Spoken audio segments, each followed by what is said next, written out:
My father leaned over my hospital bed, believing I was still unconscious, and whispered 6 words that shattered everything I thought I knew. The wrong daughter survived that night. My mother didn't gasp. She didn't cry. She simply answered, "She doesn't remember anything, doctor." Miller promised the trauma erased most of it. My older brother Cameron let out a quiet laugh before saying, "Then let's keep it that way." I kept my eyes closed and forced myself not to breathe too deeply. Every instinct inside me screamed to open my eyes and ask them what they meant, but something told me that if I moved even 1 inch, I would never hear the rest of the truth. That was the moment my life changed forever. 5 years later, my family believed they had buried that conversation along with every secret surrounding the accident that left me in a wheelchair. They were wrong. My name is Tessa Carter. I'm 33 years old, and according to every newspaper in Chicago, I was the reckless heiress who destroyed her own future by driving drunk 5 years earlier. That story appeared on television. It appeared in magazines. My father repeated it during interviews. My mother repeated it at charity events. Cameron repeated it every time someone asked why his younger sister disappeared from public life. Eventually, after hearing the same lie thousands of times, I started repeating it to myself. That's what happens when the people you trust become the only people telling your story. You stop asking whether they're telling the truth. You simply learn to live inside the version they created. Every painful rehabilitation session reminded me of my so-called mistake. Every surgery made me believe I deserved the pain. Every birthday felt like another reminder that I had become the Carter family's greatest disappointment. My father often looked at me with quiet disappointment before saying, "Some mistakes last forever." My mother would gently squeeze my hand and whisper, "We're only trying to help you move on." Cameron preferred jokes. He never missed an opportunity to remind everyone that his little sister had once been beautiful, athletic, ambitious, and full of potential before she supposedly threw everything away because of one irresponsible decision. People laughed because they believed him. I smiled because I believed him too. At least, I did until 3 months ago. While searching through old insurance paperwork inside my father's office, I accidentally found a photograph no one had intended for me to see. It showed the wrecked car only minutes after the accident. At first, nothing seemed unusual. Then I noticed something that made my heart stop. The steering wheel had collapsed inward, on the passenger side. I stared at the picture for almost 10 minutes. If the steering wheel had folded toward the passenger seat, then I couldn't have been driving. Someone else had been behind the wheel. Someone had switched us before the police arrived. Suddenly, memories I had buried for years began returning in tiny fragments. Broken glass.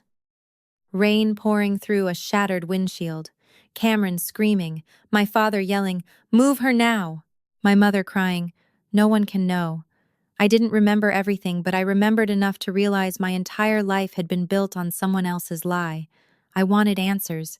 Instead, every question I asked made my family more uncomfortable. Cameron became angry whenever I mentioned the accident. My father abruptly changed the subject. My mother cried every single time. It wasn't grief, it was fear. Real fear. The harder I searched for the truth, the more determined they became to stop me. Then Cameron's engagement invitation arrived. Everyone expected me to decline. My attorney advised me not to go. My physical therapist worried the evening would exhaust me. My best friend Sophie looked me straight in the eyes and said, "Tessa, every time you walk into that family's world, they remind you why you should have stayed away."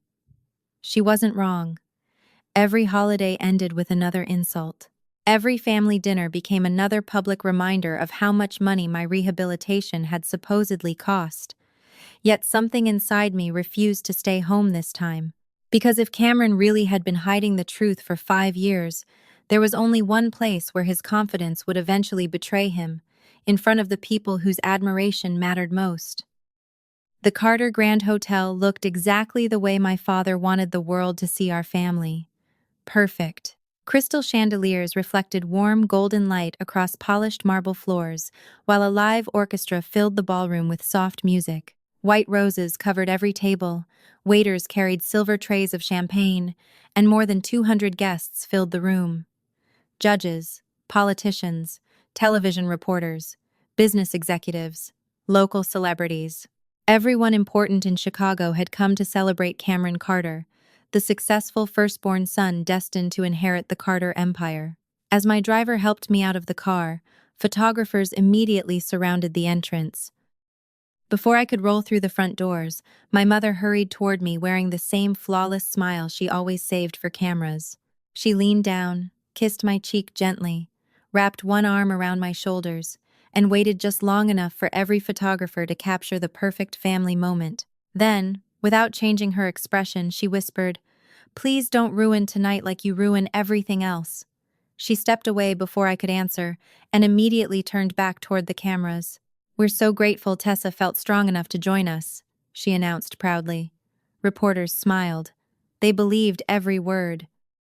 Inside the ballroom, I noticed the same thing I had noticed my entire life. My family never lied loudly. They lied beautifully.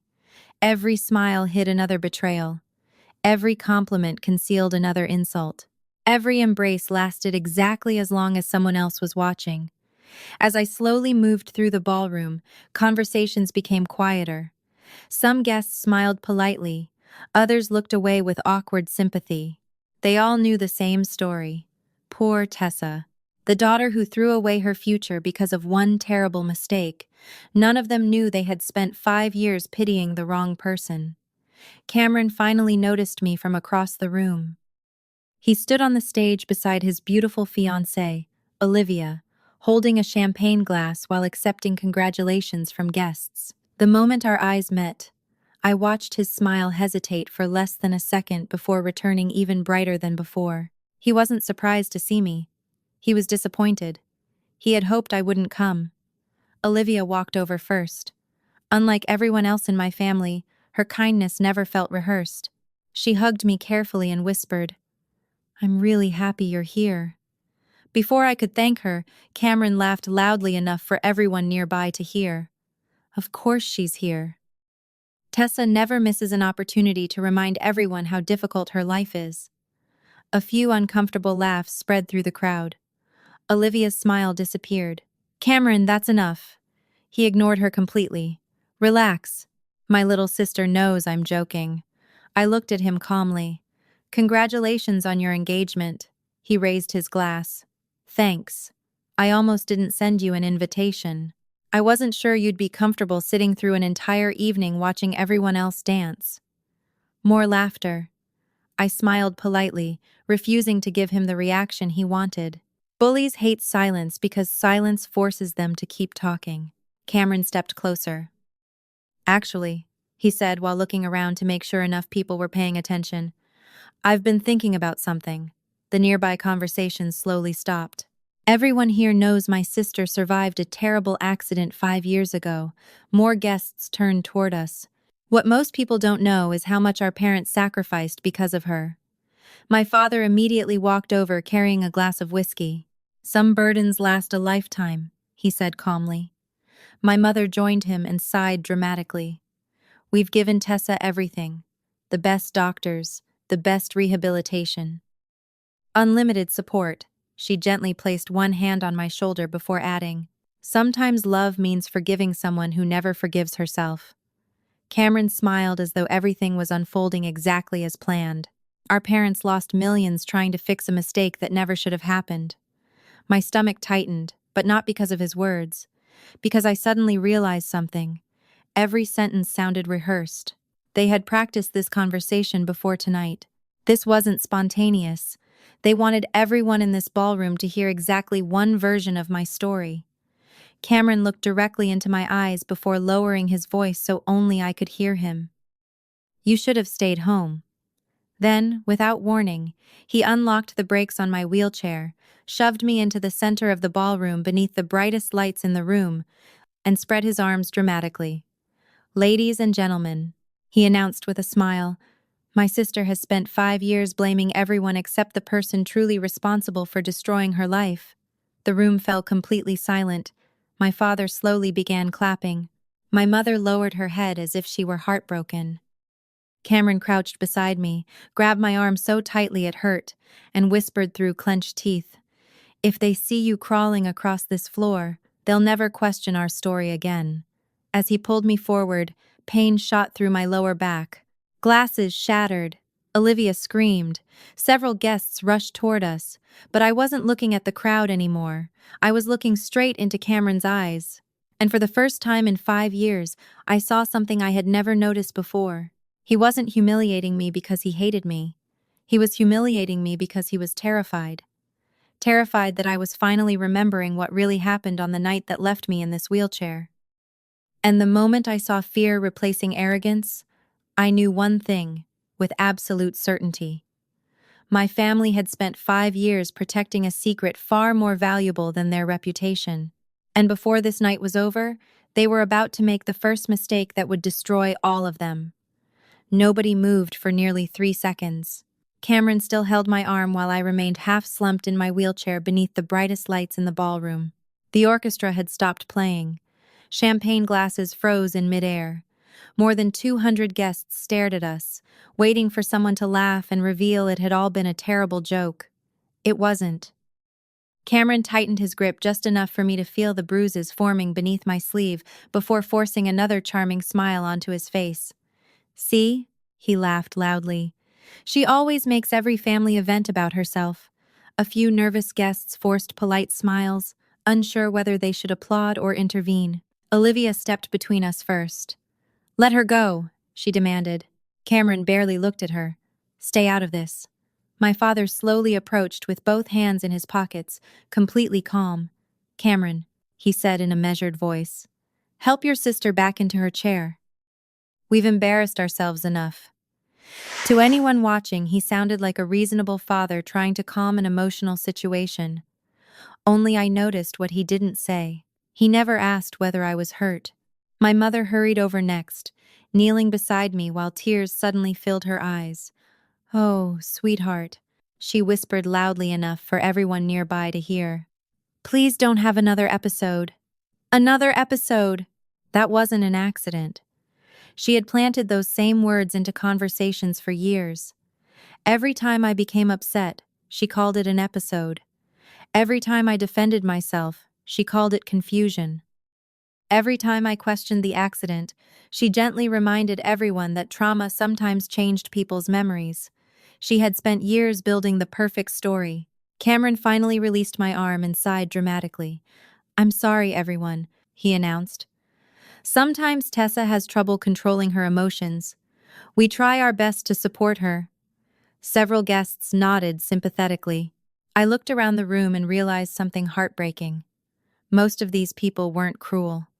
They had simply been lied to for so long that they honestly believed my family was protecting me. Suddenly, a familiar voice cut through the silence.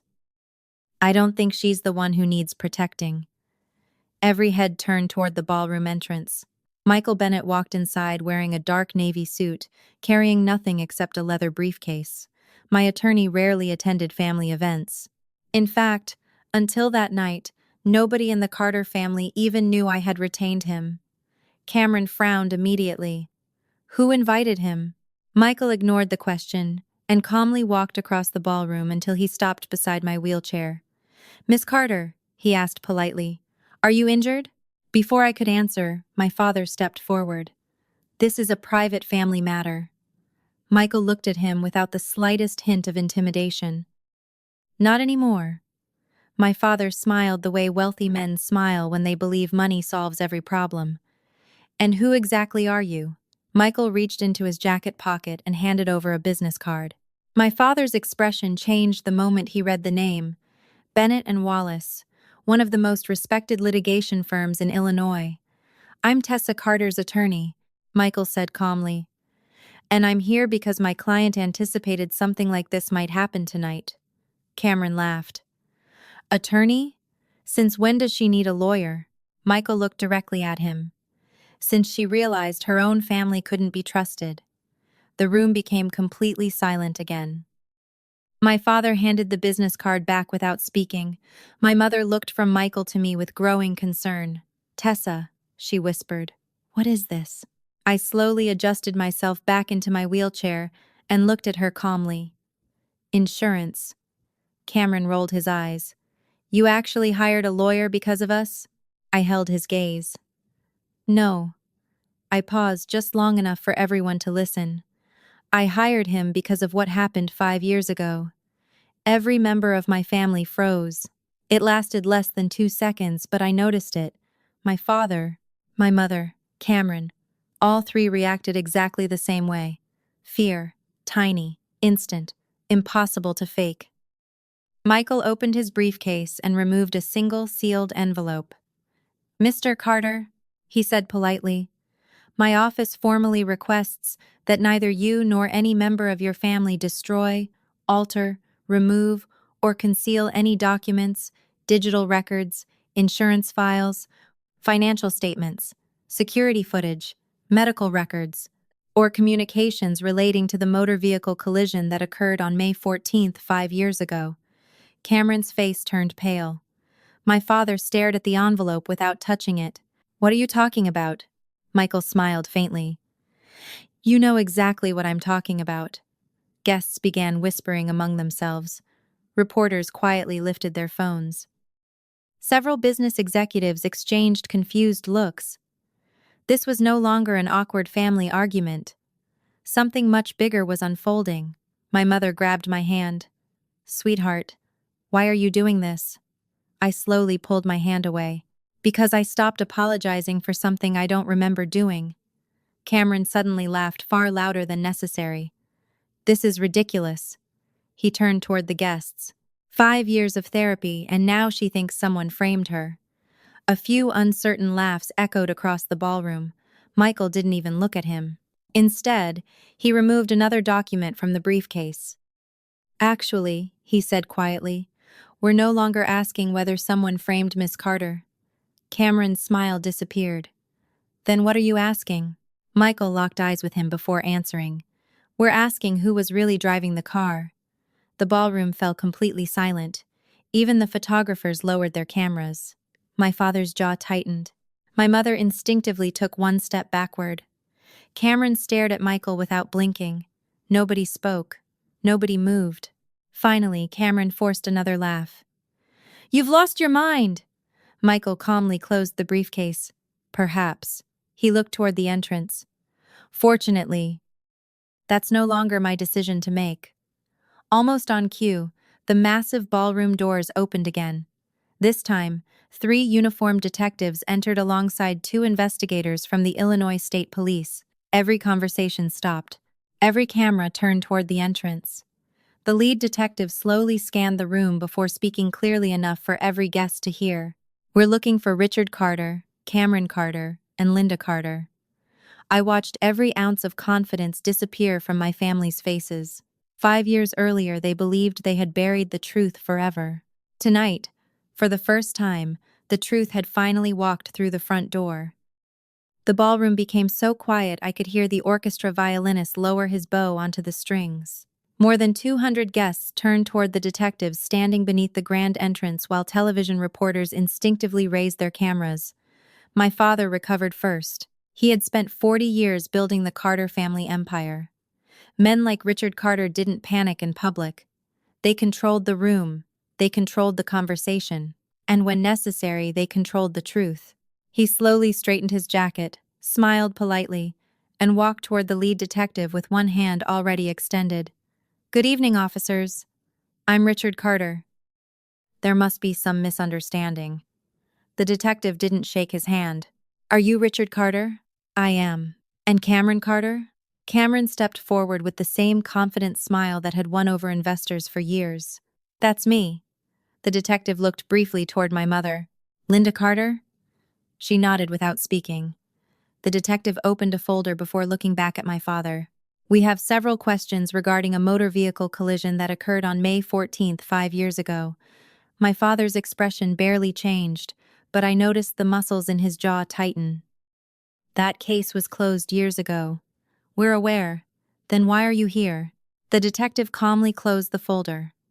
"Because new evidence has been submitted requesting that the investigation be formally reopened." Murmurs spread across the ballroom. My father laughed softly. "With all due respect, officers, this isn't the appropriate place. Actually," the detective replied, "your attorney was notified this afternoon." My father looked genuinely surprised. "My attorney?" Yes. I never received anything. Before the detective could answer, Michael Bennett calmly stepped beside me. That's because the notice wasn't sent to your attorney. He paused deliberately. It was sent to mine. Every eye in the ballroom turned toward me. Cameron stared as if he had never seen me before. You reopened the case? He asked quietly. I looked directly at him. No. I smiled faintly. I requested that someone finally investigate it properly. Cameron's face hardened. You're making a mistake. Maybe. I shrugged slightly. Or maybe someone made one 5 years ago. My father interrupted before Cameron could respond.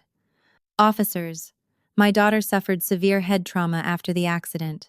Her memory has never been reliable. The detective nodded. That's one possibility. My father relaxed slightly. Then the detective continued. Another possibility is that her memory wasn't the problem. The room became silent again. Cameron's confident smile disappeared for only a second before returning. This is ridiculous. He laughed loudly enough for nearby guests to hear. 5 years later, suddenly everyone thinks there's a conspiracy. Nobody laughed with him this time. Michael quietly opened his briefcase and removed another sealed envelope. Actually, he said, this investigation didn't begin because of Miss Carter's memory. He handed the envelope to the detective. It began because of financial records. My father's eyes narrowed immediately. Financial records. That phrase frightened him far more than police questions ever could.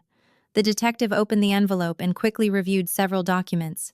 Mr. Carter, he asked calmly, can you explain why your family's insurance company received two completely different accident reports within 48 hours of the collision? My father didn't answer immediately. I'm not familiar with insurance paperwork. Michael smiled politely. You signed both reports. Cameron shifted his weight uneasily. My mother suddenly looked toward my father instead of the detective. I noticed that she wasn't worried about the investigation. She was worried about what Richard Carter might say next. The detective removed another document. One report states Miss Carter was driving. He lifted a second page. The other identifies the driver as unknown pending investigation. Cameron immediately interrupted. Those are probably drafts. Michael shook his head. Neither document is a draft. He looked directly at Cameron. Both were officially filed. More whispers filled the ballroom. Several investors quietly stepped farther away from my family.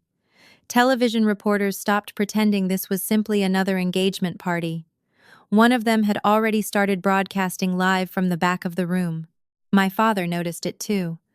This conversation is over, he said firmly. If you have questions, schedule an appointment with my attorney. The detective nodded once. We'd be happy to. Then he looked at Michael. Counselor?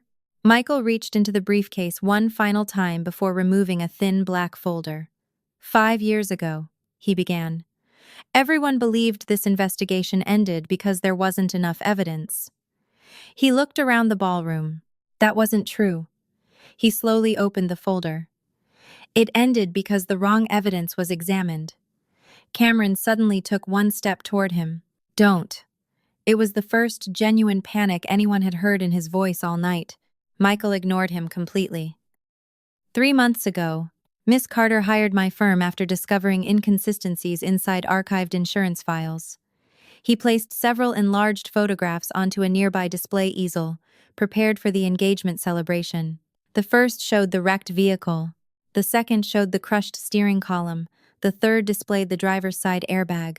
Michael pointed toward the largest photograph. Ladies and gentlemen. His voice echoed through the silent ballroom. This photograph was taken 12 minutes after the accident. Every guest leaned forward. Notice the steering wheel. People stared without understanding. Michael continued. Modern steering columns collapse toward the driver during a frontal impact. He paused. This one collapsed toward the passenger seat. Silence. Complete silence. Even the detectives looked closer. Michael slowly turned toward Cameron. Which means, Cameron whispered. Stop. Michael didn't. Miss Carter could not have been driving the vehicle when the collision occurred. My father closed his eyes. My mother began shaking. Cameron's breathing became noticeably heavier. 5 years of carefully constructed lies had just cracked open because of one forgotten photograph. I looked directly at my brother. For the first time since the engagement party began, he didn't look angry. He didn't look arrogant. He looked exactly like a man watching the truth catch up with him. And somehow, deep inside me, I knew the photograph wasn't even the most dangerous piece of evidence we had found. The photograph stayed on the display easel like a silent witness nobody could intimidate. For 5 years, my family had controlled every room they entered, but that night something changed. My father stared at the enlarged image of the wrecked car, and for the first time in my life, Richard Carter looked less like a powerful businessman and more like a man who had forgotten where he buried the body. Cameron slowly backed away from Michael Bennett, his eyes darting between the detectives, the reporters, and the photograph of the collapsed steering column. My mother pressed one hand against her necklace, twisting the pearls so tightly I thought the string might snap. The lead detective stepped closer to the display. "Mr. Carter," he said calmly, "why would an official accident report state that Tessa Carter was driving if the physical damage suggests she was seated on the passenger side?" My father recovered just enough to force a cold smile. "Because one photograph proves nothing." Michael nodded. "You're right." Cameron's head snapped toward him. My father's smile faded. Michael reached into his briefcase and removed a second photograph. "That's why we didn't bring one." He placed it beside the first image. This one showed the driver's seat pushed almost all the way back. Michael turned slightly so every guest could see. "Tessa is 5'4", Cameron is 6'2". He tapped the photograph once. "The seat position matches Cameron, not Tessa." A wave of whispers swept across the ballroom. Cameron whispered, "This is insane." Michael placed a third photograph onto the easel. "And this is the driver's side airbag." My chest tightened before I even looked. The image was sharp, cold, and merciless. White fabric, shattered dashboard, dark red smears across the inflated airbag. Michael's voice dropped. "The blood on that airbag was never tested in the original investigation." The detective looked toward my father. "Why not?" My father said nothing. My mother suddenly spoke. "Because there was no need. Everyone knew Tessa was driving." I looked at her slowly. "Did they?" She flinched, but only for a second. "You were confused after the crash." "I was unconscious." "Exactly," she snapped before softening her tone for the crowd. "You couldn't possibly know what happened." Michael looked at the detectives. "That is precisely why we requested a new forensic review." Cameron suddenly laughed, but the sound came out cracked and hollow. "You people are seriously entertaining this? She's been obsessed with blaming me for years." I turned my wheelchair toward him. "I never blamed you." He blinked. "What?" "I blamed myself." The room went quiet again. For 5 years, I woke up every morning believing I had destroyed my own body. I believed I had nearly destroyed this family. I believed every surgery, every therapy session, every night I couldn't sleep was punishment for something I had done. Cameron's face shifted, just slightly. For 1 second, guilt broke through the panic. Then my father stepped forward and erased it. "Enough!" His voice thundered across the ballroom. "This party is over." He turned toward the hotel staff. "Clear the room." Nobody moved. That was the first sign he had lost control. The second sign came from the lead detective, who raised one hand and said, "No one leaves yet." My father turned slowly. "Excuse me? This is now an active inquiry." The detective looked at Cameron. "Mr. Carter, we'd like to ask you some questions about the night of the collision." Cameron swallowed. "I need my lawyer." "That is your right." The detective looked toward my father. "You too, Mr. Carter." My mother whispered, "Richard." My father's face turned hard. Not another word. That sentence was meant for her, not the detectives. I saw it. Michael saw it too. Linda Carter had spent 5 years pretending to be fragile, but that night her fear was different. She wasn't afraid of me. She was afraid of my father.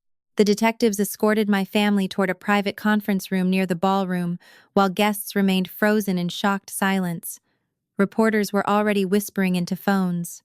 Olivia stood near the floral archway, pale and shaking. She looked at Cameron as if she were seeing a stranger wearing her fiancé's face. When they passed me, Cameron leaned close enough to whisper, "You should have stayed buried." I looked up at him and answered softly, "So should the truth." His face went white. 15 minutes later, the engagement party no longer looked like a celebration. It looked like a crime scene wrapped in roses and champagne.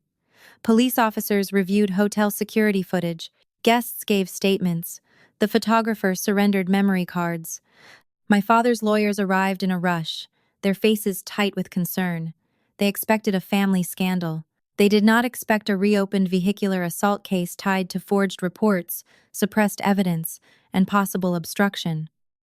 Michael remained beside me the entire time, calm as stone. "You did well," he said quietly. I looked at the conference room doors where my family had disappeared. "This isn't over." "No," he said. "It's just beginning." Nearly an hour later, the doors opened. Cameron emerged first, no longer smiling. My father followed, speaking in a low voice to one of his attorneys. My mother came last, her makeup slightly smudged beneath one eye. The lead detective stepped into the ballroom and addressed everyone clearly. "At this time, Cameron Carter is being taken to the precinct for further questioning regarding tonight's assault and the reopened investigation connected to the May 14th collision." Olivia covered her mouth. Cameron shouted, "This is ridiculous." But two officers moved beside him. They didn't handcuff him yet. They didn't need to. The humiliation was already complete. As they led him past me, my father stopped beside my wheelchair. His voice was low, calm, and poisonous. "You have no idea what you just started." I met his eyes. "I know exactly what I started." He smiled without warmth. "Then you should also know what happens next. The condo.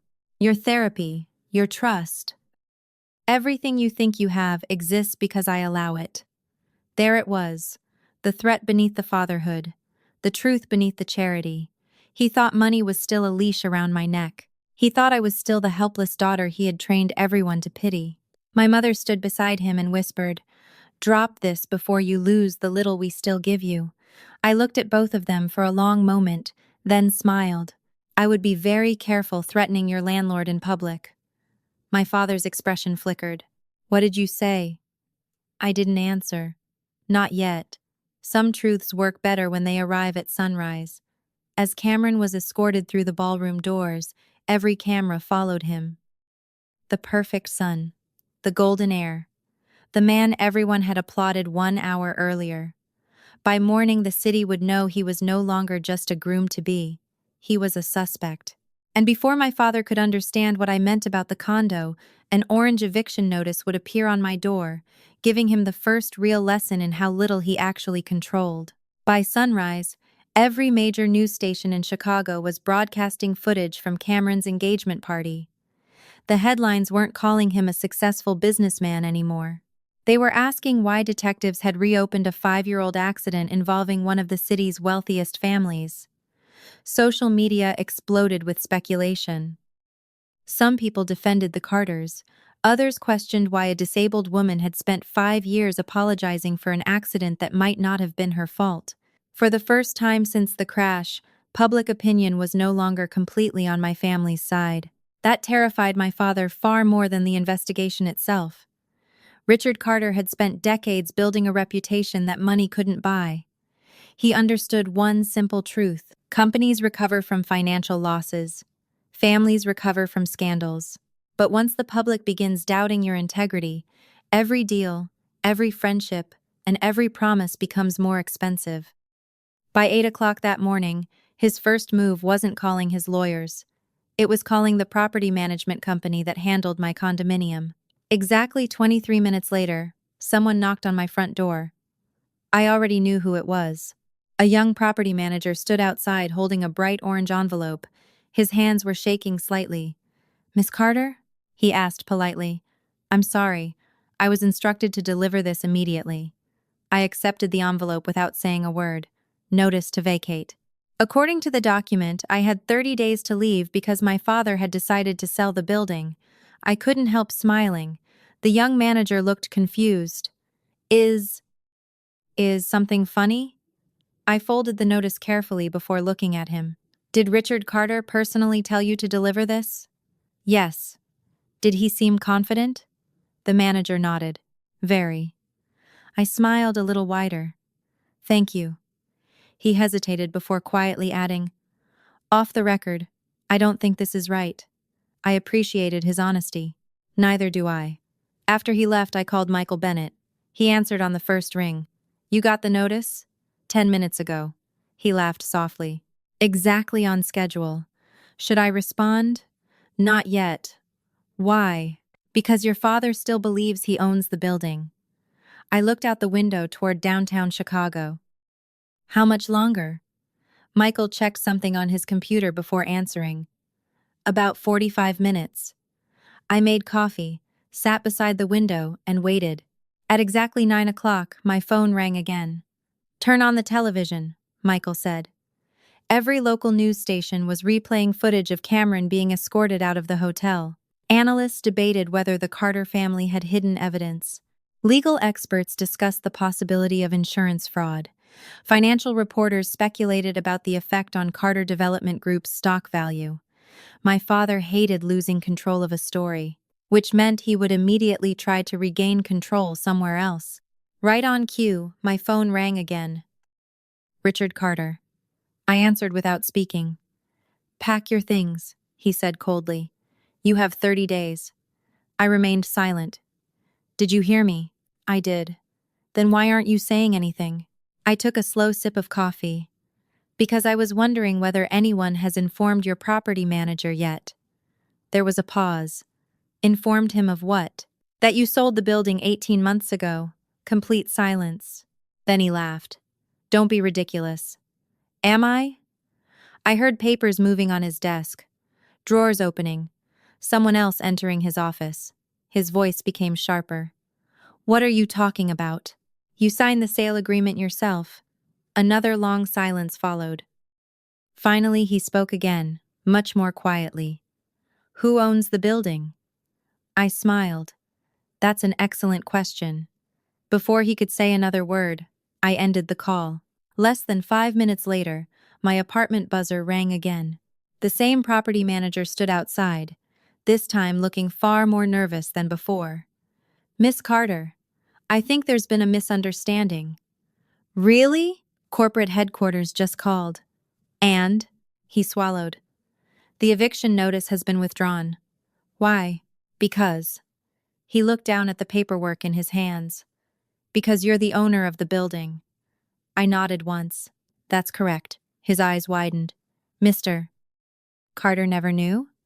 Apparently not.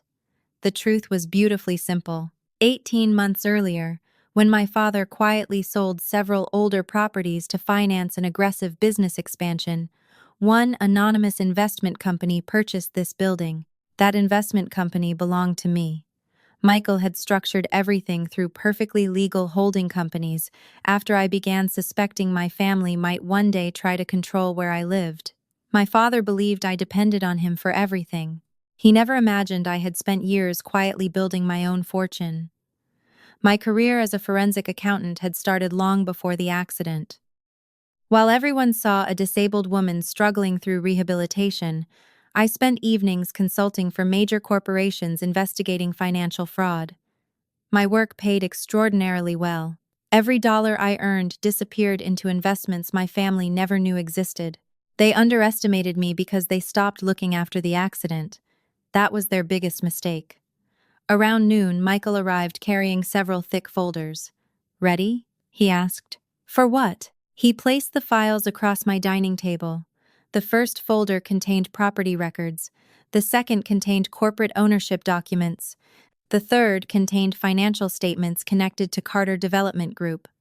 I frowned. How did you get these? Michael smiled. Public records. He opened the third folder.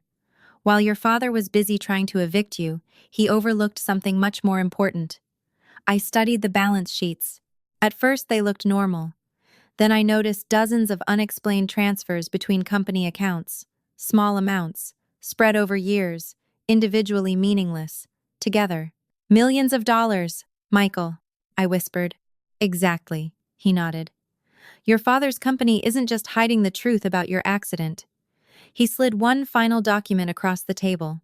Someone has been stealing from the Carter Empire itself. I stared at the spreadsheet. The transfers all ended in the same shell company. One name appeared repeatedly beside every transaction: Cameron Carter. My brother hadn't only stolen my life. It looked like he had been stealing from our father's business too. And somehow, I knew discovering that secret would prove even more dangerous than uncovering the truth about the accident. My father had threatened to take away my home. Instead, he had just discovered he had been threatening the woman who owned the building. That should have been enough humiliation for one day, but Richard Carter wasn't the kind of man who accepted defeat. Men like my father didn't apologize when they were wrong. They searched for someone else to punish. Less than an hour after Cameron was taken downtown for questioning, my phone rang again.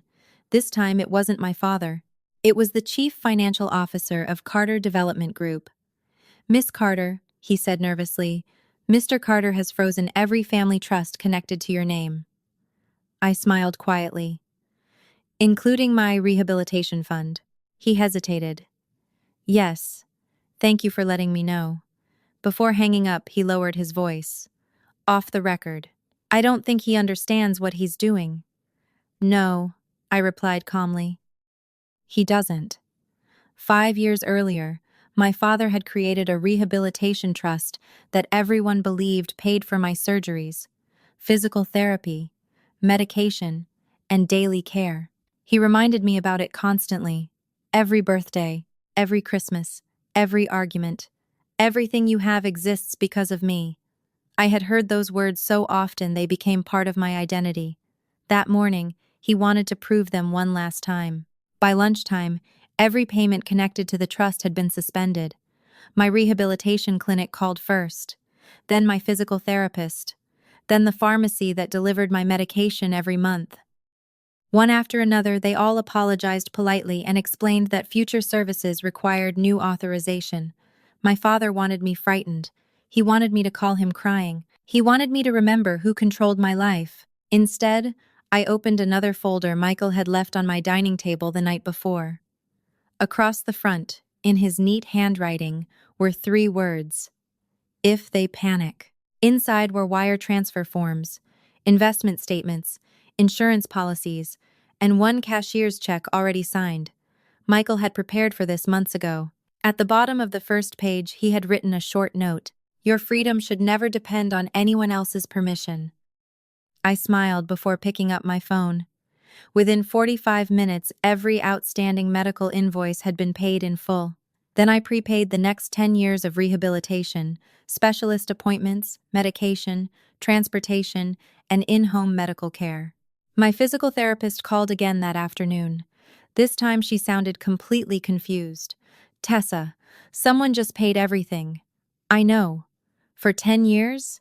Yes. She was silent for several seconds before asking the question everyone eventually asked. Who are you? I looked out the window toward the Chicago skyline. Someone who got tired of asking permission to survive.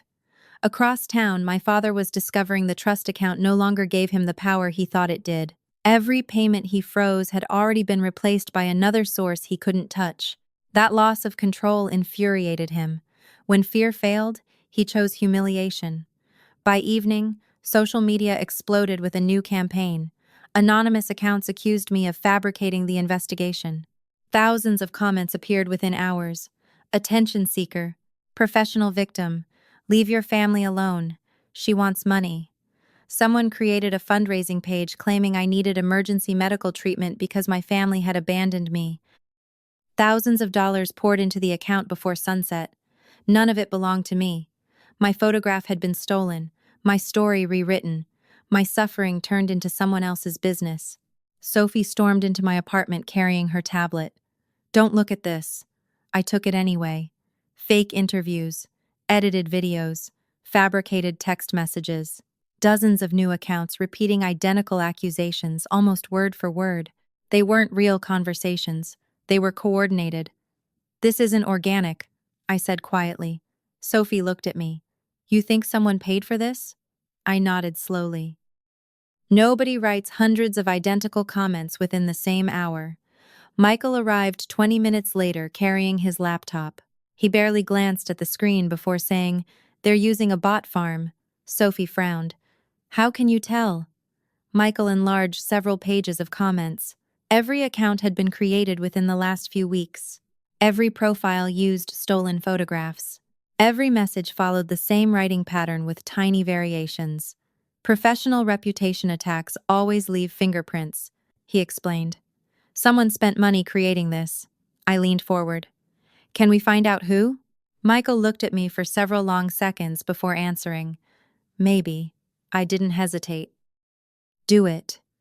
For the next 6 hours, we followed digital breadcrumbs scattered across hundreds of fake accounts, payment processors, advertising invoices, hosting companies, anonymous domains. Someone had hidden the operation well, but not perfectly. Every trail eventually pointed toward one small digital marketing company on the outskirts of Chicago. The company itself looked legitimate. The payments funding it did not. Michael opened another spreadsheet and frowned. "Interesting." "What?" He rotated the laptop toward me. One corporate account had quietly transferred money into the marketing company every month for nearly a year. I recognized the account immediately. Carter Development Group. My father's company wasn't simply paying for lawyers and public relations. Someone inside the business had been financing a long-term online smear campaign against me. Michael traced another payment, then another. Finally, every transfer led to the same internal authorization code. He looked up slowly. "Tessa." I already knew from his expression this wasn't going to be good news. "Whose authorization is it?" He turned the screen so I could read it myself. "Executive approval. Cameron Carter." My brother hadn't started attacking me after the engagement party. He had been destroying my reputation for months before I ever remembered questioning the accident. Which meant the campaign wasn't a reaction. It was preparation. They hadn't been trying to silence me because I was asking questions. They had expected I eventually would. And if Cameron had spent months preparing to discredit me before I uncovered the truth, then somewhere inside Carter Development Group there had to be something far more dangerous than a fake social media campaign. Michael opened one final transaction linked to Cameron's approval code. Unlike every other payment, this one didn't go to the marketing company. It went to an encrypted archive server labeled with only 2 words. May 14. My heart stopped. The date of the accident. Michael looked at me without saying a word. Neither of us touched the keyboard, because deep down, we both understood the same terrifying possibility.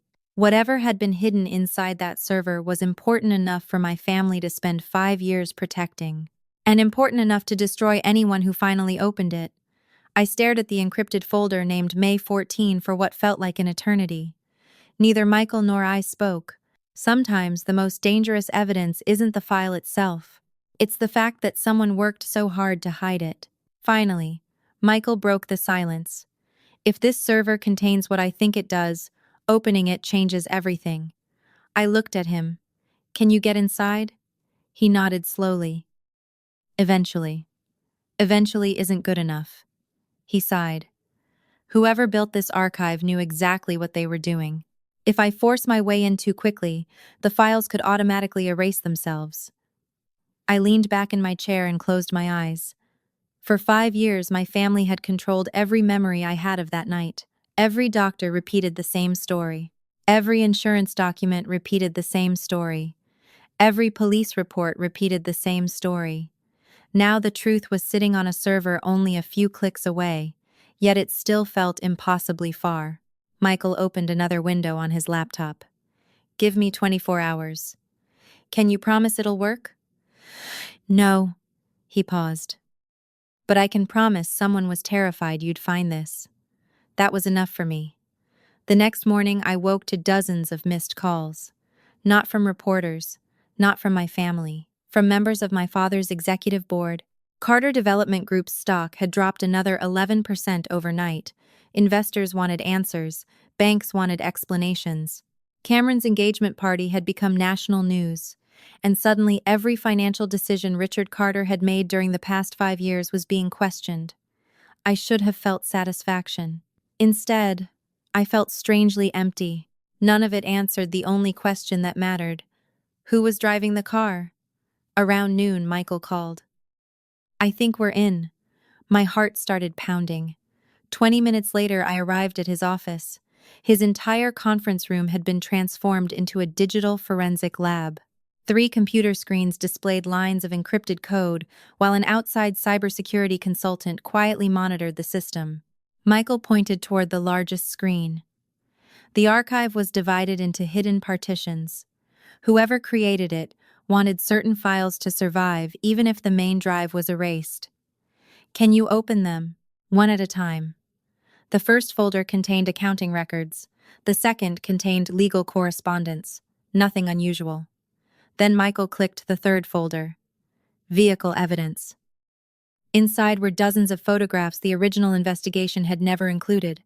Close-ups of the wrecked sedan, tire marks, glass fragments, blood samples, airbag deployment reports. My breathing became shallow. Michael opened another image. This one showed the driver's door hanging open moments after the collision. The driver's seat was pushed almost completely backward, too far for someone my height to reach the pedals comfortably. Then came another photograph. Cameron's expensive leather jacket lying across the driver's seat covered in shattered safety glass. I stared at the screen without blinking. He was driving. Nobody answered. Michael clicked another file. A digital reconstruction appeared, created by an independent accident investigator hired by the insurance company years earlier. According to the report, based on seat position, steering wheel deformation, pedal impressions, and injury patterns, the driver was almost certainly over 6 feet tall. Cameron was 6'2". I was 5'4". My entire body went numb. 5 years. 5 years of surgeries. 5 years of believing I deserved every moment of pain. 5 years of apologizing for something I never did. Tears slowly filled my eyes, but I wasn't crying because I had discovered the truth. I was crying because I finally understood what my family had stolen from me. They hadn't just stolen my reputation, they had stolen my memories, my identity, my ability to trust myself. Michael quietly handed me a tissue before opening another file. This one wasn't a photograph. It was an audio recording automatically recovered from a damaged vehicle data module. The timestamp matched the night of the accident. Static filled the speakers. Rain hammered against the windshield. Then voices. Cameron's voice. "Dad, I can't feel my arm." My father's voice answered immediately. "Listen to me carefully." Heavy breathing. Someone crying. Then the sentence that froze every drop of blood in my body. "Move Tessa into the driver's seat before the police get here." I stopped breathing. My mother's voice followed. "Richard, she's unconscious." "Do it," he shouted. "If Cameron goes to prison, everything we've built dies with him." I covered my mouth as the recording continued. Doors opening. Footsteps. Someone dragging a body across broken glass. "My body," Cameron whispered weakly. "She'll never remember." My father answered without hesitation. "Then neither will anyone else." The recording ended. Nobody in the room spoke for nearly a full minute. Michael finally closed the laptop. "I'm sorry." I shook my head slowly. "Don't be." My voice sounded strangely calm. For the first time in 5 years, I know who I am. Every piece of guilt I had carried disappeared in that instant. Every sleepless night, every apology, every time I believed I had ruined my own life, they had never belonged to me. They belonged to the people who manufactured the lie. Michael looked at me carefully. "We take this to the police today." I stared out the window overlooking downtown Chicago. "No," he frowned. "Tessa, not yet." "Why?" I turned back toward him. "Because right now they think they're losing control of a business scandal." I paused before continuing. "I want them to realize they're about to lose something much bigger." Michael remained silent. I want my father to wake up every morning believing he can still save himself. I folded the printed accident reconstruction and placed it carefully inside my bag. Then I want him to watch every single lie collapse one by one. Michael studied my face for several seconds before nodding. You're not interested in revenge. I looked at the family photograph sitting on his desk. No. Then I smiled for the first time since entering his office. I'm interested in the truth lasting longer than their lies. As we prepared to leave, the cybersecurity consultant quietly called out, "Wait." He was staring at the screen with a puzzled expression. "There's another hidden partition." Michael walked back immediately. "What's inside?" The consultant clicked twice before the folder opened. Only one file appeared. No title, no description. Just a short video recorded exactly 23 minutes after the accident. Michael looked at me. I looked back at him. Neither of us pressed play, because deep inside, we both understood the same terrifying possibility. If the audio recording had destroyed my family's story, the video might destroy my family forever.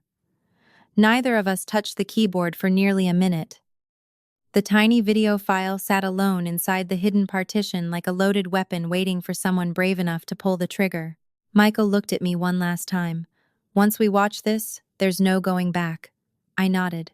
There was no going back the moment my father chose Cameron over me. Michael pressed play. At first, the screen remained almost completely black.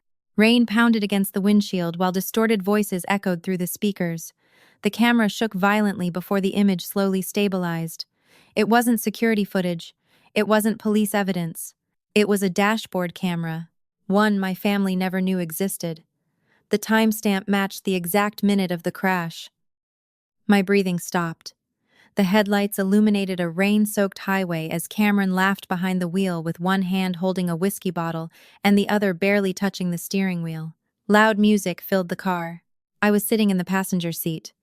"Slow down," I heard myself say. Cameron laughed even harder. "Relax. Dad bought this car to be driven." The speedometer climbed higher. 92, 96, 100 miles per hour. I remembered none of it. Then another memory flashed through my mind. The smell of alcohol. Rain against the window. Fear. The recording continued. I reached across the center console and grabbed Cameron's arm. "Pull over." He jerked away. "Stop acting like my mother." The tires suddenly lost traction. Cameron swore loudly. The car spun sideways across the wet highway before smashing head-on into the concrete barrier. The screen went black for several seconds before the camera came back online. Everything was silent except the sound of rain and my own weak breathing. Cameron groaned. "Dad!" Minutes later, another vehicle stopped. My father's black SUV.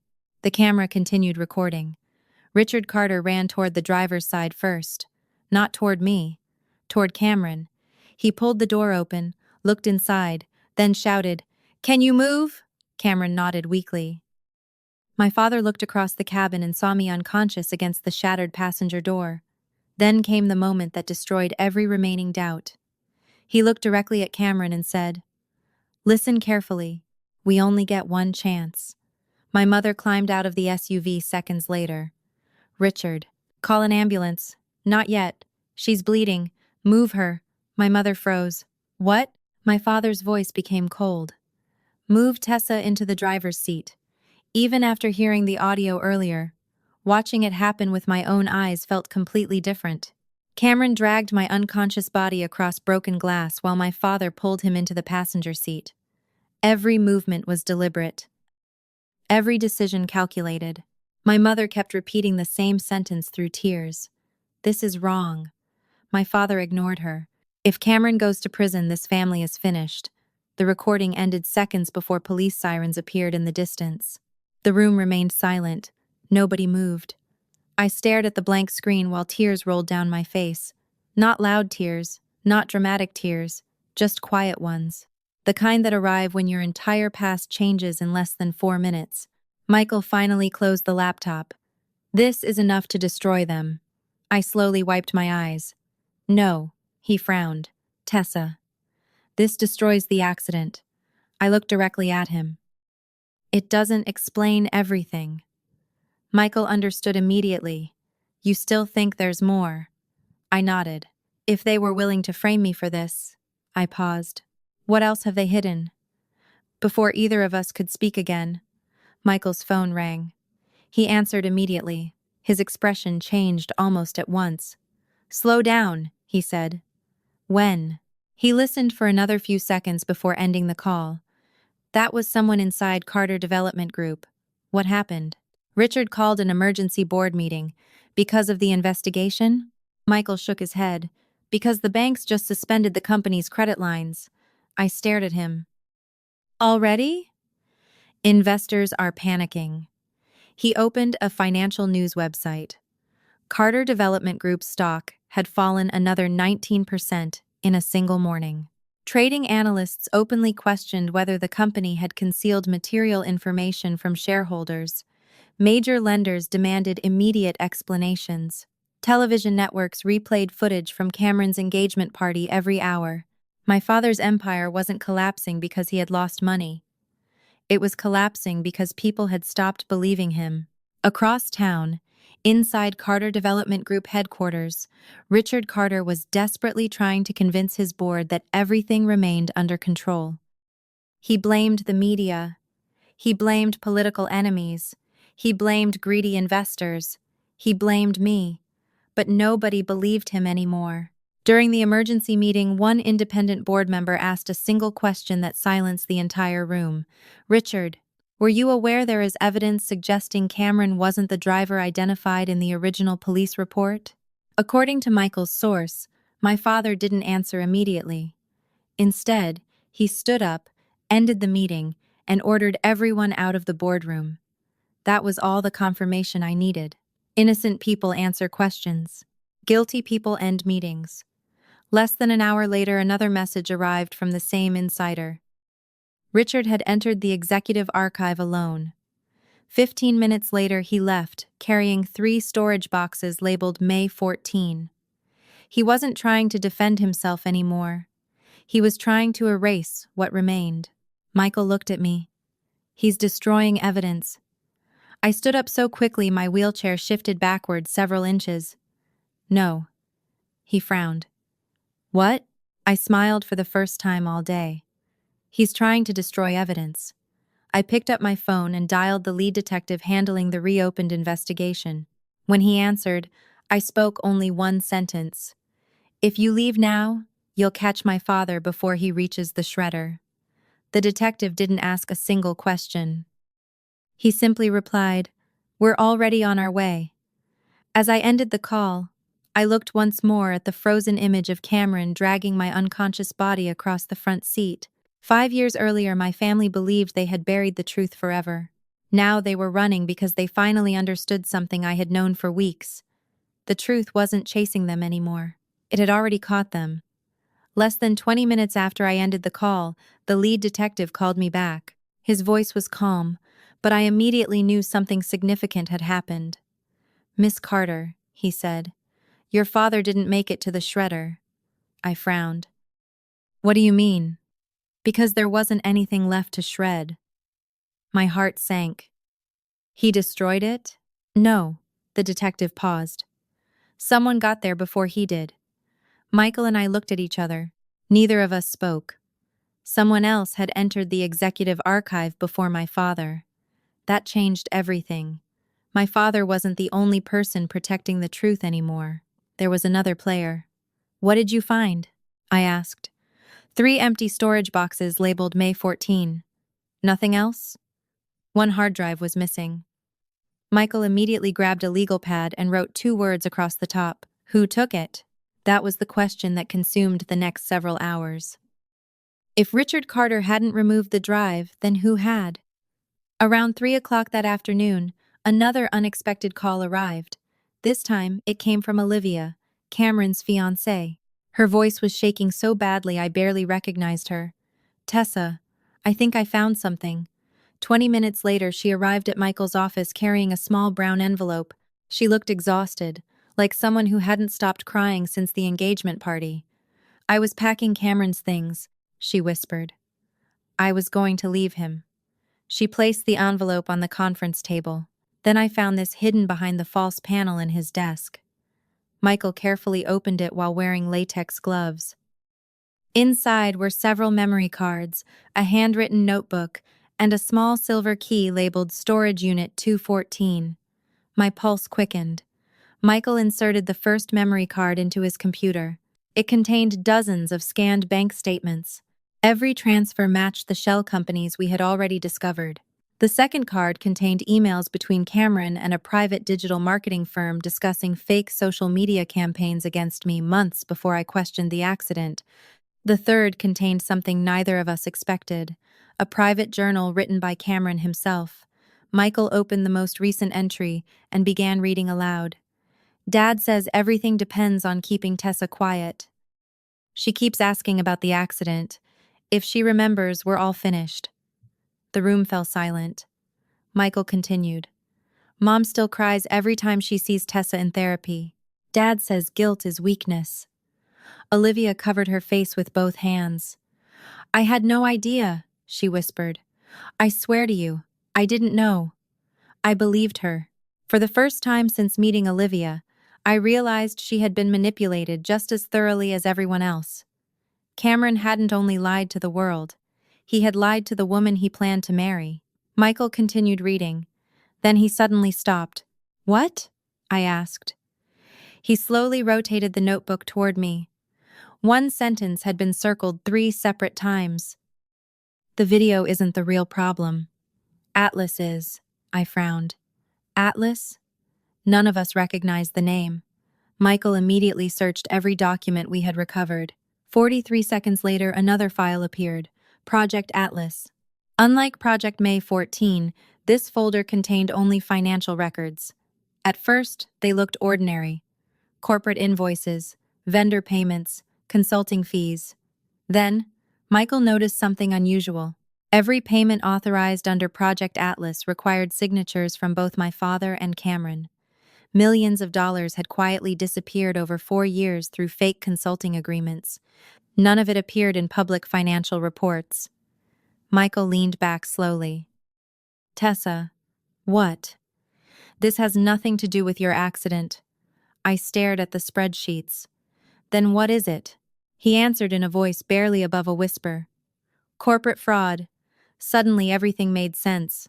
The smear campaign, the shell companies, the hidden archive, the desperate attempt to destroy evidence. My accident had never been the entire secret. It had simply been the first lie covering a much larger one. 5 years earlier, my father hadn't only protected Cameron from prison, he had protected an empire built on fraudulent financial records. If the accident had been investigated honestly, forensic accountants, insurance auditors, and federal regulators would eventually have started examining every part of Carter Development Group. Richard Carter hadn't saved his son, he had saved his company. Olivia suddenly remembered something else. Wait. She reached into her purse and removed Cameron's old phone. He changed phones last month, but he forgot to wipe this one. Michael immediately connected it to his forensic workstation. Thousands of deleted messages slowly reappeared. Most were ordinary. Then one conversation caught his attention. Cameron had texted someone simply identified as R. One message read, If Tessa starts remembering, do we move Atlas? The reply came less than 30 seconds later. No, we move the witness first. Every hair on the back of my neck stood up. I looked at Michael. Witness? He didn't answer. He didn't have to. Somewhere out there was another person who had seen what happened the night of the crash. Someone my family had spent 5 years hiding. Someone dangerous enough that my father referred to them only as the witness. Before we could say another word, the lead detective called again. His tone was different this time. Miss Carter, we found the storage unit. My heart skipped. Was the hard drive there? No. He paused. But we found something else. What? The detective took a slow breath before answering. A man has been living inside that storage unit for almost 5 years. I felt the room spin. Who is he? The detective's next words changed the entire investigation. His name is Daniel Brooks. He paused again. He was the first paramedic to arrive at your accident, and according to our records, he disappeared the very next day. I couldn't stop staring at the detective after hearing those words. The first paramedic? I whispered. He disappeared? The detective nodded slowly. Daniel Brooks resigned the morning after your accident. 24 hours later, he emptied his apartment, closed every bank account he owned, and vanished. Michael looked up sharply. People don't disappear without a reason. Exactly, the detective replied. Which is why we've been trying to find him for years without realizing he was hiding less than 10 miles from downtown Chicago. My heart pounded so hard I could hear it in my ears. For 5 years I believed the accident ended with the police report. Now I was learning that the first man to reach the crash scene had disappeared the very next day. That wasn't a coincidence. Someone had made sure he stayed silent. Can we talk to him? I asked. The detective hesitated. He's terrified. Of my family? Of whoever paid him to disappear? The room fell silent. 20 minutes later, Michael and I arrived outside an aging storage facility on the west side of Chicago. 2 unmarked police vehicles were parked beside Unit 214. The steel door was already open. Inside wasn't a storage locker anymore. It was a tiny apartment. A folding bed. A portable stove. Shelves filled with canned food. Boxes of medical supplies. The walls were covered with newspaper clippings about the Carter family stretching back 5 years. In the middle of the room sat a man with gray hair, tired eyes, and hands that shook as though he hadn't slept peacefully in years. Detective Harris stepped toward him. Daniel, this is Tessa Carter. The man's entire body froze. He looked at me for several long seconds before quietly saying, You survived. I nodded. Yes. Tears immediately filled his eyes. Thank God. I frowned. Why would you say that? He lowered his head into his hands. Because every single day for 5 years I've believed I helped destroy your life. Michael gently pulled up a chair. Start from the beginning. Daniel took a long breath before speaking. I was the first paramedic at your accident. His voice trembled with every word. When we arrived, your brother wasn't in the driver's seat. My chest tightened. You saw it? He nodded. I documented everything. He pointed toward a dusty cardboard box sitting in the corner. Body positions, blood patterns, seatbelt injuries. I photographed the scene before anyone realized who your family was. My pulse quickened. Then what happened? Daniel closed his eyes. About 15 minutes later, your father arrived. Before the police? Yes. His voice became quieter. At first he begged me to help his son. Daniel laughed bitterly. Then he offered me money. How much? Michael asked. $500,000. The room went completely silent. Daniel continued. When I refused, he changed. His hands started shaking harder. He told me he knew where my wife worked, where my daughter went to school, what time she walked home every afternoon. I felt a chill run through my entire body. Daniel wasn't hiding because he was guilty. He was hiding because he was afraid. I reported everything to my supervisor, he continued. The next morning I was suspended. Why? They claimed my paperwork contained inconsistencies. He laughed again, this time almost broken. 2 days later, someone broke into my house. Detective Harris quietly added, The case was never solved. Daniel nodded. After that, I ran. Why didn't you go to the FBI? Michael asked. Daniel looked at him with exhausted eyes.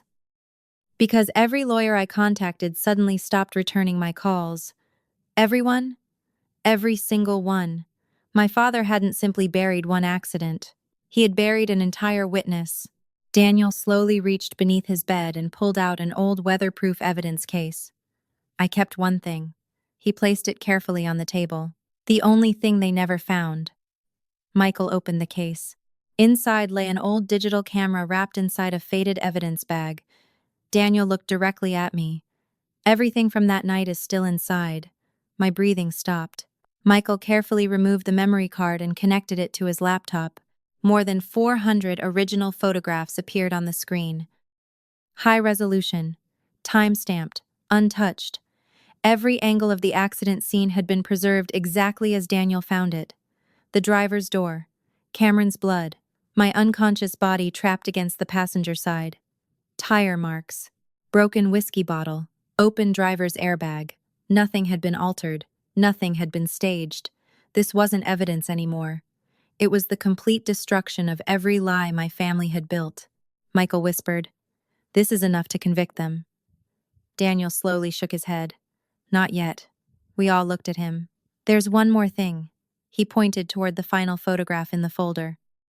It showed my father standing beside the wrecked car moments before police officers arrived. At first, nothing seemed unusual. Then Michael zoomed in. Richard Carter wasn't looking at Cameron. He wasn't looking at me. He was looking directly at another man standing beside his SUV, a man wearing an expensive black suit. Michael frowned. "Who's that?" Daniel answered immediately. "I don't know his name."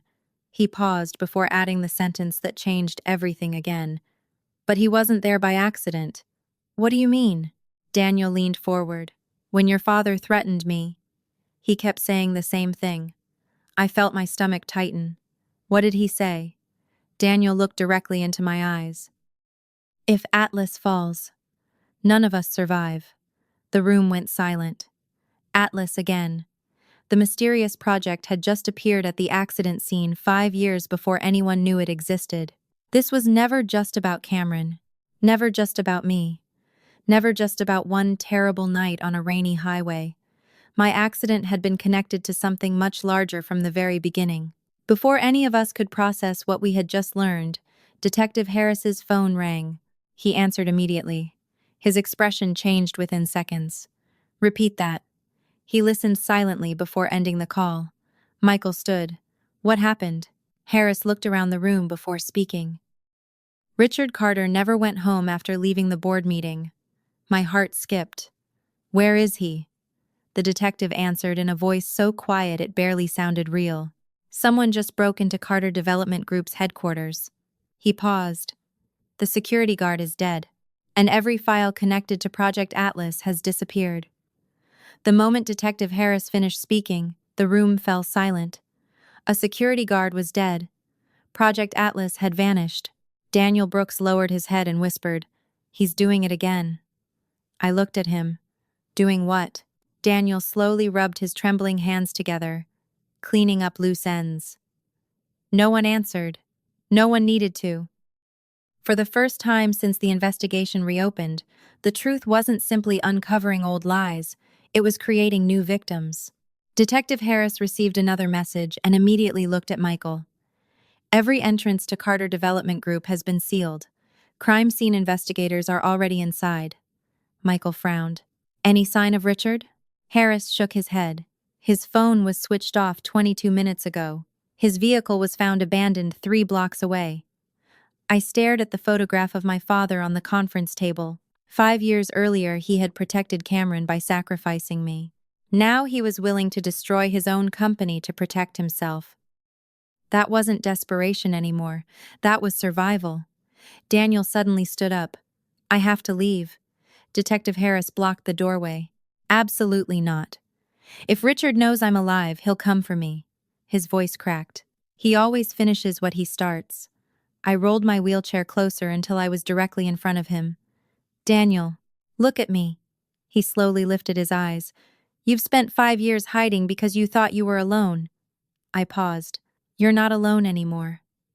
Tears filled his eyes, but he still looked unconvinced.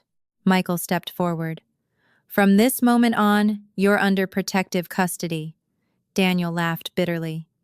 That didn't help the last witness. The room froze. Detective Harris looked up immediately. "Last witness?" Daniel realized what he had said and closed his eyes. "Daniel," Harris said quietly, "what do you mean?" He hesitated for several long seconds before finally speaking. "I wasn't the only paramedic at the scene." My heart skipped. "There was someone else?" Daniel nodded. "Her name was Rachel Simmons. None of us recognized the name." Daniel continued. "She photographed the passenger side while I documented the driver." "Where is she now?" I asked. Daniel's face fell. "She testified to internal affairs 2 weeks after the accident." He swallowed hard. 3 days later, she died in what police called a house fire. No one spoke. Michael slowly lowered the folder in his hands. Detective Harris immediately pulled out his phone. I'm reopening that file. Daniel shook his head. Richard told me it was an accident. He looked directly at me. Then he told me accidents happen to people who refuse to cooperate. A chill ran through the room. For the first time, I saw genuine fear in Detective Harris's eyes. This investigation had become larger than a reopened crash case. It was now a pattern. Harris turned to two officers standing outside the storage unit. No one leaves this building without my approval. They nodded and moved into position. Michael quietly closed his laptop. Tessa, we're taking every piece of evidence directly to the state attorney tonight. I nodded. No delays. No delays, he agreed. Before anyone could move, my phone vibrated. The number was blocked. Michael immediately reached for it, but I answered first. Silence filled the line for several seconds before a familiar voice spoke. You should have stayed in that wheelchair and kept your mouth shut. I recognized my father's voice instantly.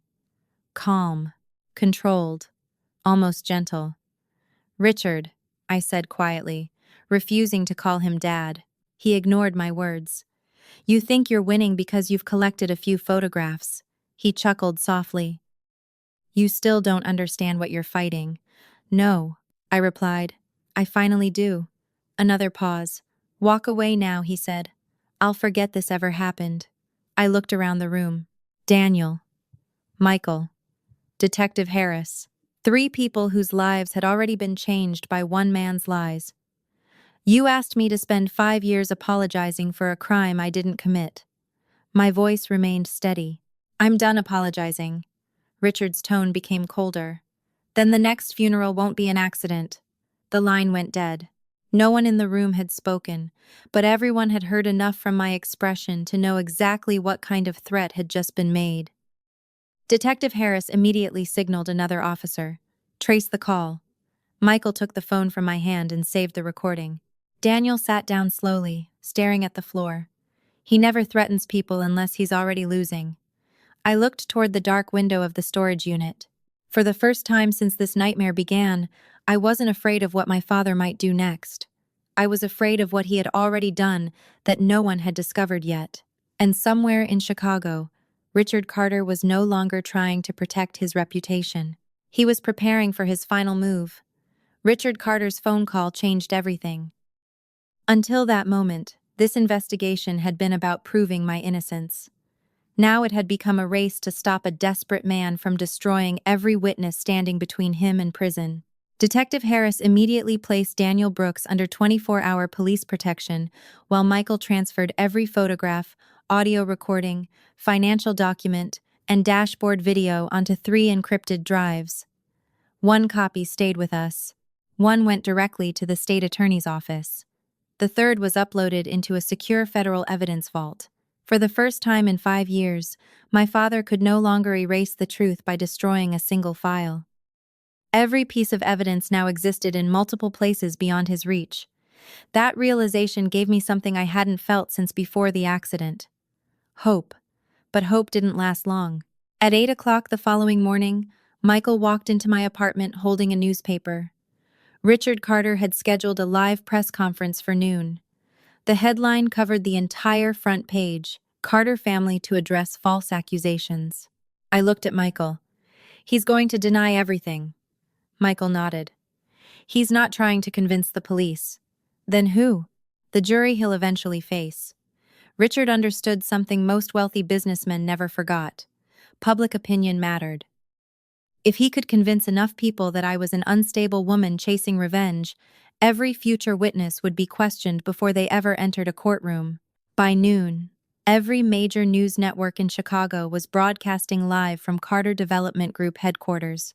Richard stood behind a polished wooden podium wearing a navy suit, a silver tie, and the same calm smile he had worn my entire childhood. If someone had never met him before, they would have believed every word he was about to say. 5 years ago, he began, my family experienced a terrible tragedy. Cameras flashed across the room. Since then, we have done everything possible to care for my daughter. He paused dramatically. Unfortunately, trauma affects people differently. My daughter has surrounded herself with individuals who have encouraged false memories instead of healing. I watched the broadcast without saying a word. Michael muted the television. He's setting up an insanity defense. I nodded slowly. For me. Richard continued speaking while reporters scribbled notes. The evidence being discussed online has been manipulated by people seeking financial gain. He raised one document into the air. Our attorneys have already requested independent forensic reviews proving these materials are unreliable. Detective Harris suddenly called. Turn the sound back on. Michael unmuted the television. One reporter stood up near the front row. Mr. Carter, are you saying your daughter fabricated the dashboard camera video? Richard smiled confidently. I'm saying modern technology makes almost anything possible. Another reporter immediately asked, then why did your company remove dozens of archived files after detectives reopened the investigation? Richard's smile faded for the first time. I don't know what you're referring to. Before another question could be asked, the conference room doors suddenly opened. Every camera turned at once. The Illinois State Attorney walked inside, accompanied by two investigators carrying sealed evidence boxes. Richard stopped speaking. His attorney stepped forward. This is a private event. The state attorney ignored him completely. He walked directly toward the podium and placed one evidence box on the table beside Richard. Every television camera zoomed in. Mr. Carter, he said calmly, would you please confirm whether this is your signature? He held up the original accident report. Richard looked at it without answering. The prosecutor removed a second document. And this? It was the insurance report naming me as the driver. Richard remained silent. Then came the third document. A forensic handwriting analysis completed less than 2 hours earlier.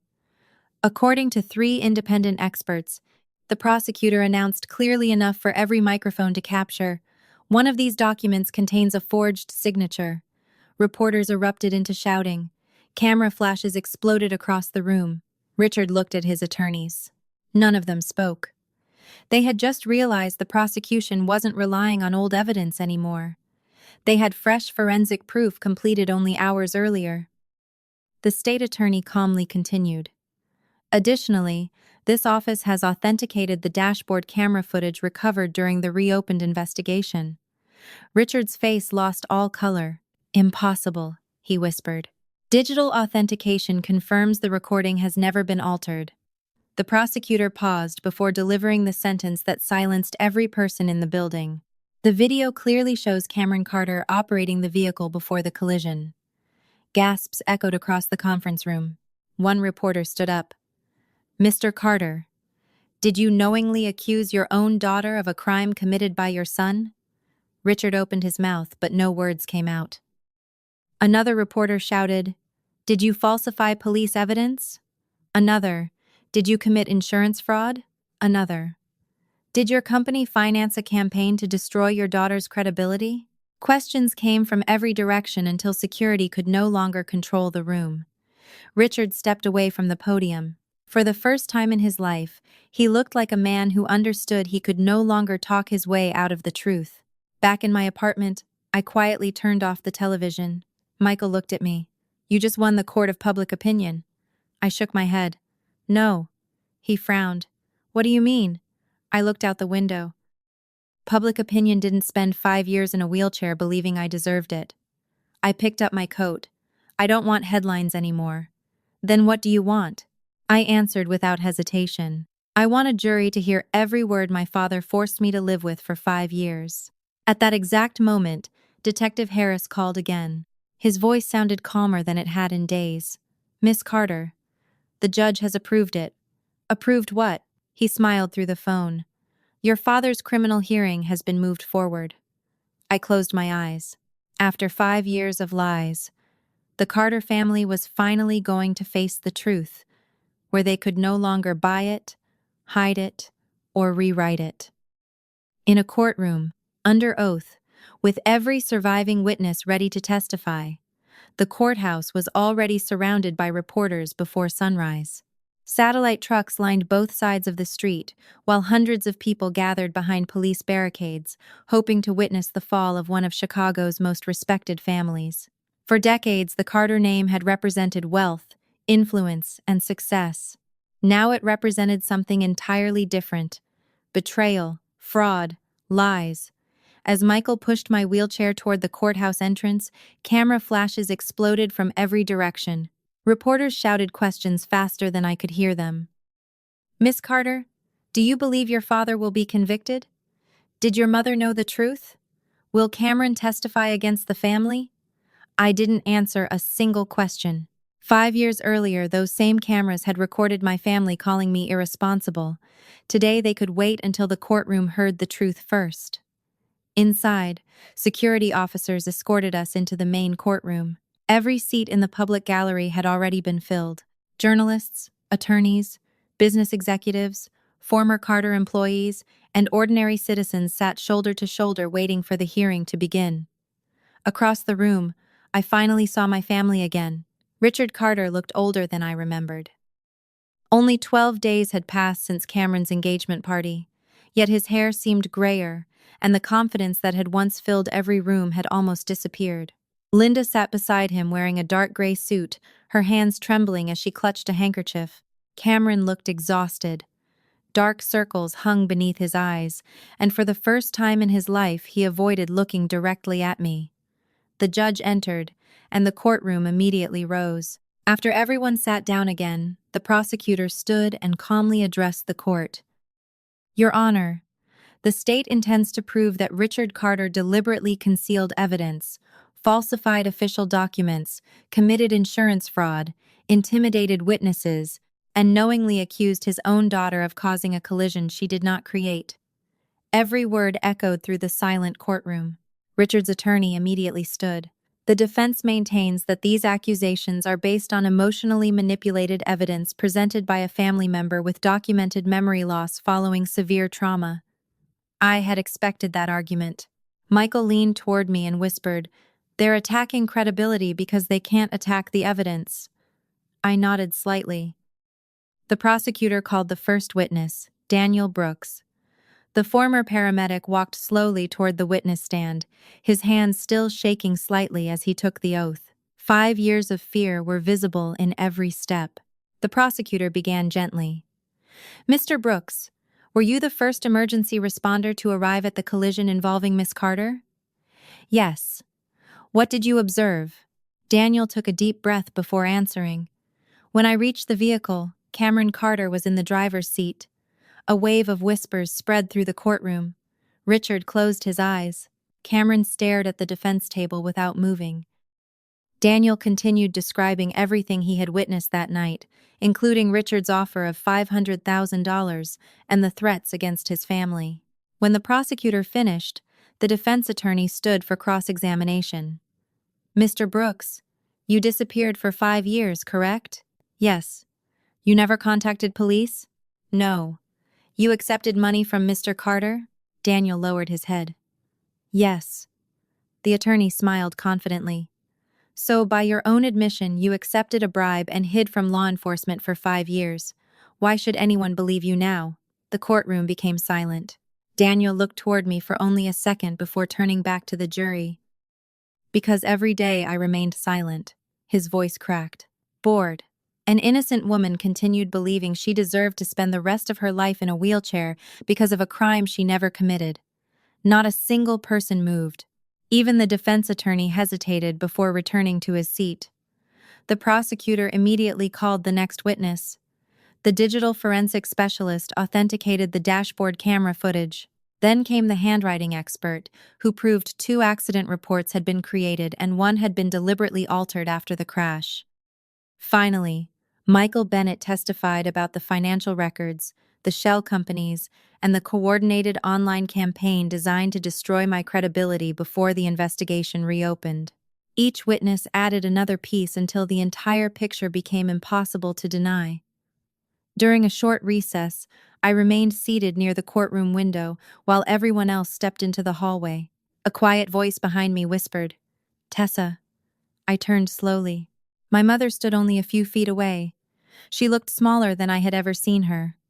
Older, tired, defeated, tears filled her eyes before she spoke. I never wanted any of this. I looked at her without anger. But you let it happen.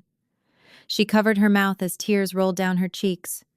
Your father said he was protecting the family.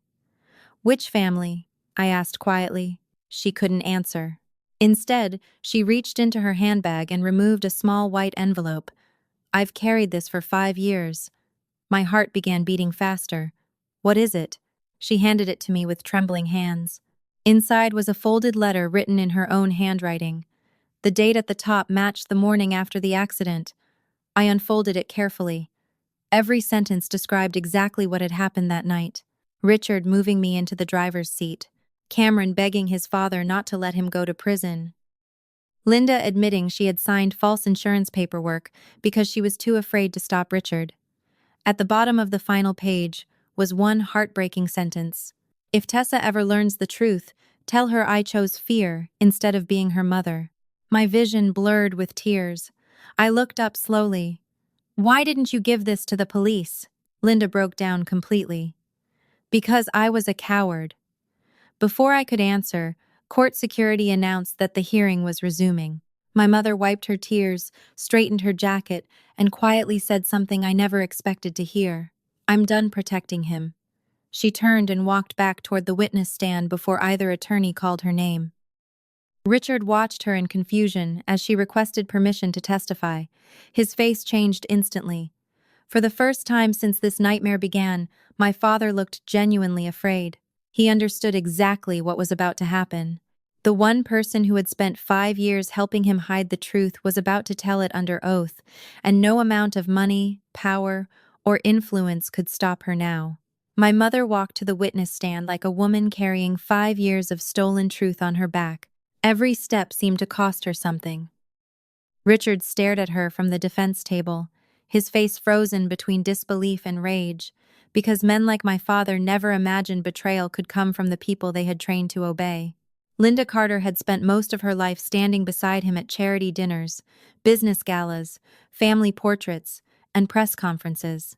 She knew when to smile, when to cry, when to lower her eyes, and when to repeat the version of events Richard wanted the world to believe. But that morning, in front of a judge, a jury, reporters, lawyers, police officers, and the daughter she had failed, my mother finally stopped performing. The prosecutor approached slowly after she was sworn in.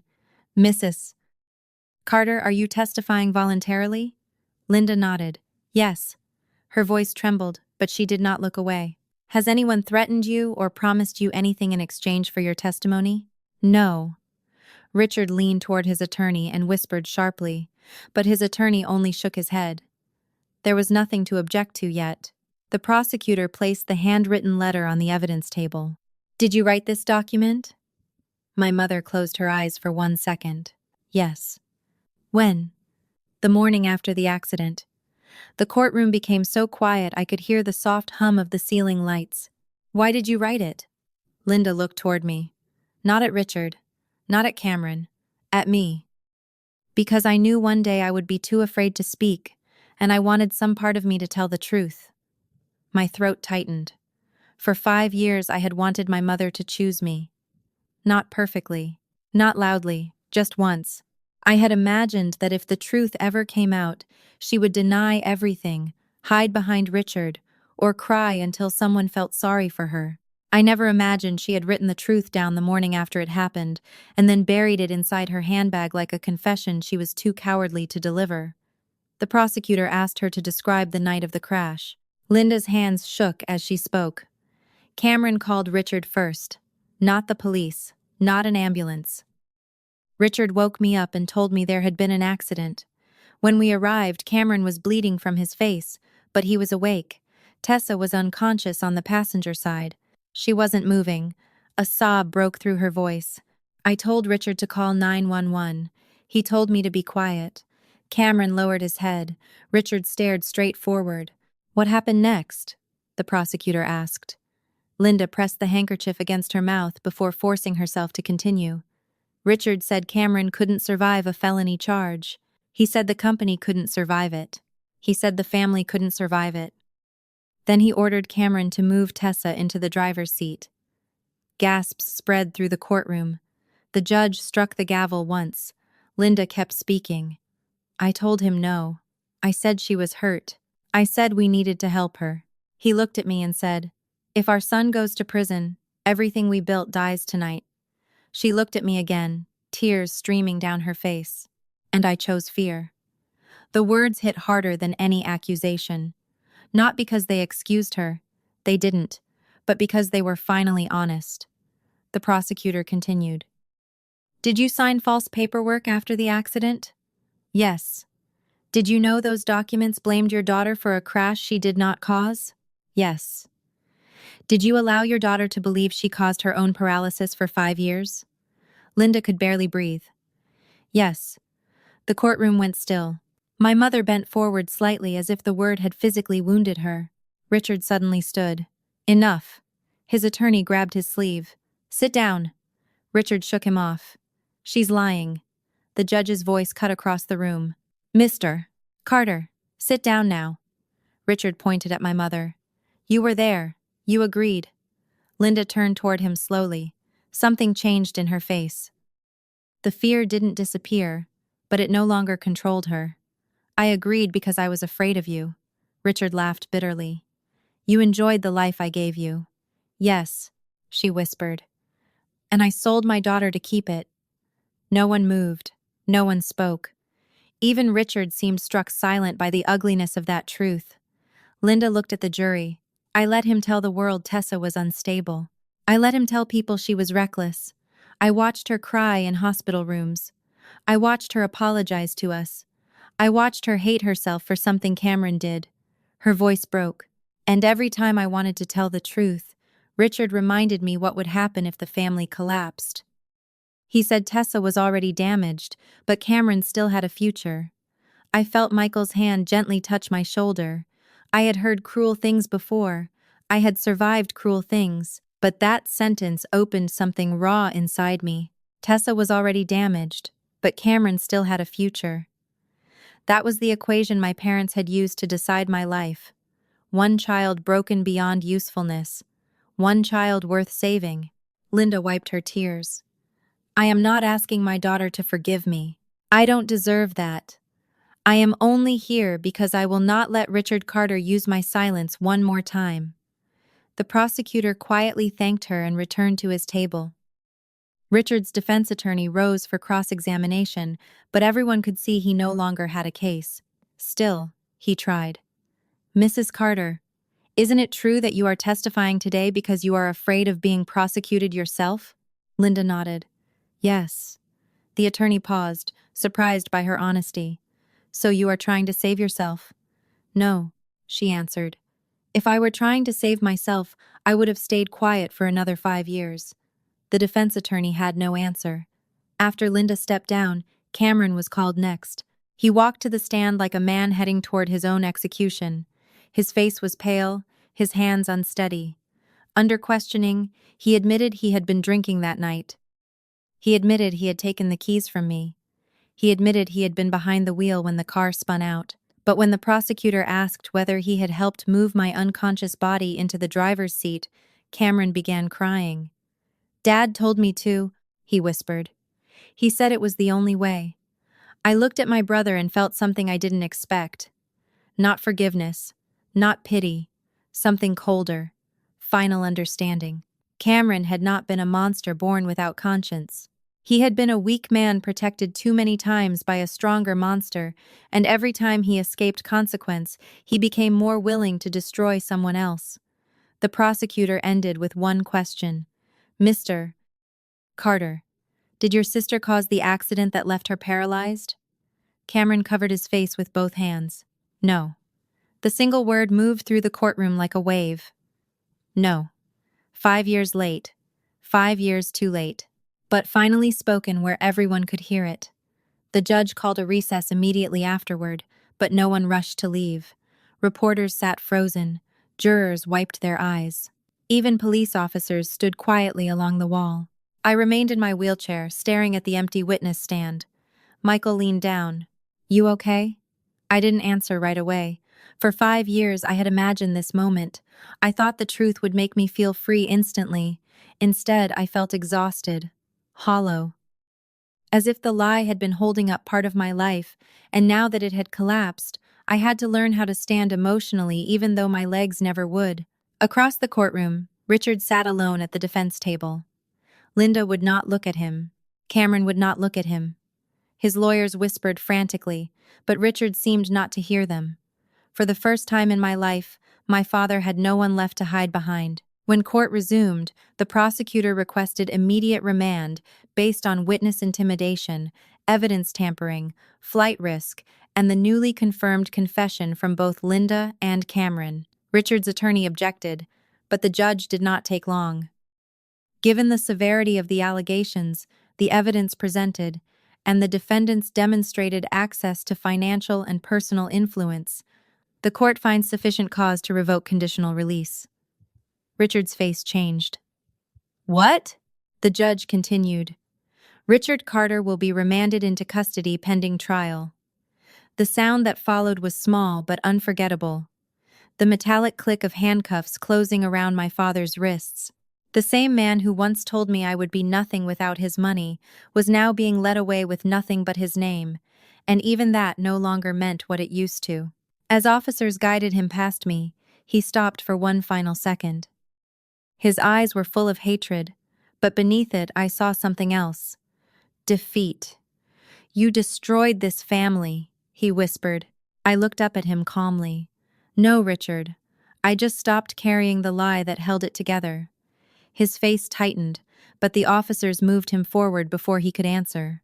The courtroom doors opened, camera flashes exploded in the hallway, and the world finally saw Richard Carter, not as a powerful father, not as a respected businessman, not as a family man, but as a defendant. And as those doors closed behind him, I realized the trial was not over, the sentencing had not happened, and there were still consequences ahead for everyone involved. But the most important verdict had already been delivered. I had not caused the crash. I had not ruined my life. I had not been the family's shame. For 5 years they had buried me beneath their version of the truth. That day, under oath, in front of everyone, I finally climbed out from under it. 6 months later, I stood in the same courthouse where my father had once believed money could rewrite the truth. This time, there were no television cameras waiting for a scandal. There were only families, lawyers, and ordinary people quietly watching justice finish what truth had started. Richard Carter entered the courtroom wearing a prison uniform instead of the custom-tailored suits he had worn his entire life. The man who had once controlled boardrooms with a single sentence now walked in wearing handcuffs, escorted by 2 correctional officers who never looked him in the eye. Cameron sat several rows behind him after accepting a plea agreement in exchange for fully cooperating with the investigation. His sentence was shorter, but his freedom came with a lifetime of consequences. He would never again hold an executive position, never again manage another corporation, and never again escape responsibility by hiding behind his father's name. My mother sat alone. She had accepted responsibility for falsifying official documents and received probation because of her complete cooperation. But no sentence the court could impose was heavier than the one she carried inside herself. She had lost her husband, her son, her reputation, and most painfully, the trust of the daughter she failed to protect. The judge spent nearly 40 minutes reading the findings of the court. Every forged document, every altered insurance report, every act of witness intimidation, every financial crime connected to the investigation. Every lie that had stolen 5 years of my life was spoken aloud in open court, one by one, until the official record finally reflected the truth instead of my father's version of it. When the judge finally announced Richard Carter's sentence, the courtroom remained completely silent. 24 years in state prison, permanent financial penalties, restitution to every victim affected by the fraud, lifetime prohibition from serving as an officer or director of any corporation. The Carter empire officially ceased to exist before he was even escorted from the courtroom. Carter Development Group was dissolved. Its remaining assets were sold under court supervision. The luxury headquarters that had once displayed my father's name across the entrance was purchased by another company. Within weeks, every sign carrying the Carter name disappeared from the city. Richard slowly stood as officers prepared to escort him away. For the first time since the trial began, he looked directly at me. There was no anger left, no confidence, no arrogance. Only an old man finally realizing that every decision he had made to save his family had destroyed it instead. Was it worth it? He asked quietly. I looked at him for a long moment before answering. You spent 5 years trying to convince me that my wheelchair was the worst thing that ever happened to me. I paused. It wasn't. Believing my own father was telling me the truth was.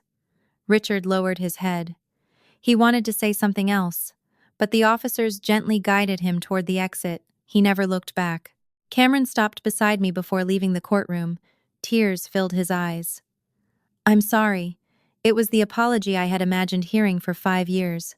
Strangely, it no longer had the power I thought it would. I believe you, I said quietly.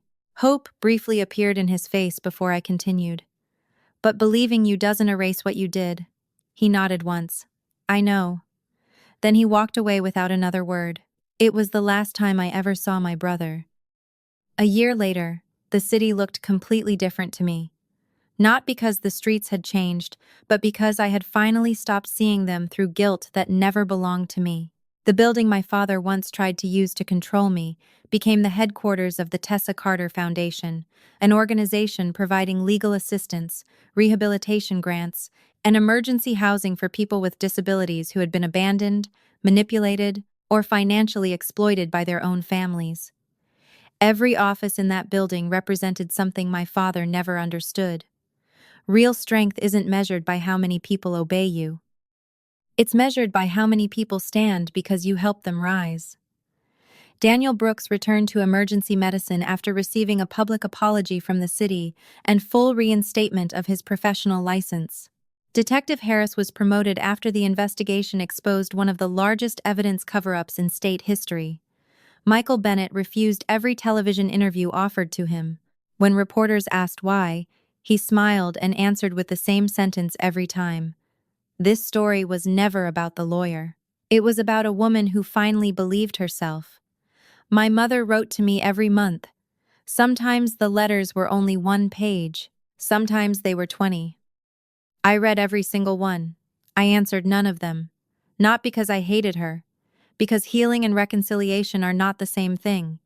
Some wounds close. Some relationships don't. On the 5th anniversary of the trial, I visited the rehabilitation hospital where I had spent countless nights, believing I deserved every moment of pain. Nurses recognized me.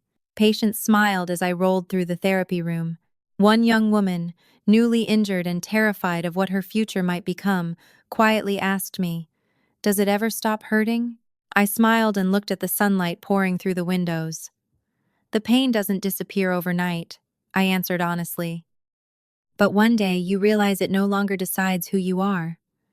Before leaving, I stopped outside the hospital and looked at my reflection in the glass.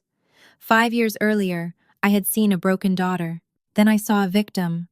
Later, I saw a survivor. Finally, I saw the woman I had been all along. Someone my family had never been able to destroy, no matter how hard they tried. People often ask me whether I regret fighting for the truth. My answer never changes. Justice did not give me back the years I lost. It did not erase the surgeries. It did not restore my ability to walk. But it gave me something far more valuable. It gave me back my own name. And sometimes, the greatest revenge is not watching the people who hurt you lose everything they built. Sometimes, the greatest revenge is building a life so full of peace, purpose, and dignity that their cruelty no longer has a place in it. That was the day I finally understood something my father never did. The strongest person in the courtroom wasn't the one with the most power. It was the one who survived the lie and chose not to become one.